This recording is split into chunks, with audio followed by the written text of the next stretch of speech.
பொதுவாக ரிஷப ராசிக்காரருக்கு இந்த வருஷத்துல வந்து பாத்தீங்கன்னா குரு பவன் 2ஆம் இடத்துல இருந்து 3ஆம் இடத்துக்கு பயிற்சி ஆகிக்கிறாரு. 3ஆம் இடத்துல பயிற்சி ஆகி குரு பவன் 3ஆம் இடத்துல உச்சம் பெற்றிருக்காரு. சோ அந்த அப்படின்னு பார்க்கும்போது முயற்சிகள் வெற்றியாகும். சகோதரர்கள் வழியில் உள்ள உறவுகள் சீரா இருக்கும். அவருடைய குருபவனுடைய பார்வை வந்து பாத்தீங்கன்னா ரிஷப ராசிக்கு 7ஆம் இடத்துக்கு வரதுனால வந்து திருமணம் வந்து திருமண தடையா இருக்கிறவங்களுக்கு திருமணம் நடந்திருப்ப திருமண தடைகள் விலகும். திருமணம் நிறைய பேர் நடக்காத திருமணத்தை கொடுத்துரும். கூட்டு தொழில் வந்து சிறப்பா இருக்கு ரிஷபராசிக்காரங்க இந்த வருஷம். ரிஷபராசிக்கு கடகம் 11ஆம் பார்வையாக மீனம் பார்க்குது.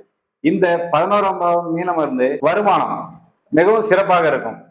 அவருடைய அபிலாஷைகள், அவருடைய ஆசைகள், நெடுநாள் ஆசைகள் நிவர்த்தியாகும். ரிஷபராசிக்காரர்கள் பொதுவாகவே பாத்தீங்கன்னா குரு பகவான் 3ஆம் இடத்துல அமர்ந்து அவருடைய சமசப்த பார்வையாக 9ஆம் இடத்தை பார்க்கும். ரிஷபராசிக்காரருக்கு 9ஆம் இடம் பாக்கிய கொடுக்கணும்.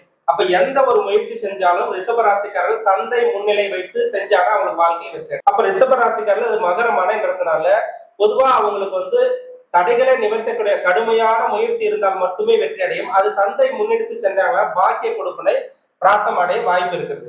ரிஷபராசிக்காரருக்கு இந்த வருஷம் எல்லா வகையிலும் சிறப்பா இருக்கு. திருமணத்தை கொடுக்கும், தொழில் சிறப்பா இருக்கும், அவரோட ஆசைகள் வெற்றியாகவும் ரொம்ப சிறப்பா இருக்கக்கூடிய ராசி ரிஷபராசி. ரிஷபராசிக்கு 11ஆம் இடத்தை வந்து குரு பகவான் பார்க்கறது லாபம் ரெட்டிப்பு கொடுக்கக்கூடிய தொழில் அபிவிருத்தி உண்டாகி வருமானம் சீர சிறப்போடு இருக்கும். அதனால அவங்களுக்கு கடன் பிரச்சனை குறைஞ்சி எண்ணிய காரியம் நிறைவேறக்கூடிய வருடமாக இந்த 2026-27 இருக்க போகுது. ரிஷபராசிக்கு என்ன பரிகாரம் கொடுக்கணும் சார் இந்த வருஷத்துல? ரிஷபராசி பாத்தீங்கன்னா பொதுவா ரிஷபராசின்றது மகாலட்சுமி அனுகிரகம் இருக்கக்கூடியது. மகாலட்சுமி வழிபாடு, அதாவது அவங்கவுங்க ஊர்ல வந்து ஒரு பொதுவா ஒரு கிராம தேவதை இருக்கும். ஒவ்வொரு ஊர்லயுமே ஒரு கிராம தேவதை இருக்கும். அந்த கிராம தேவதை முதல்ல வழிபாடு பண்ணலாம்.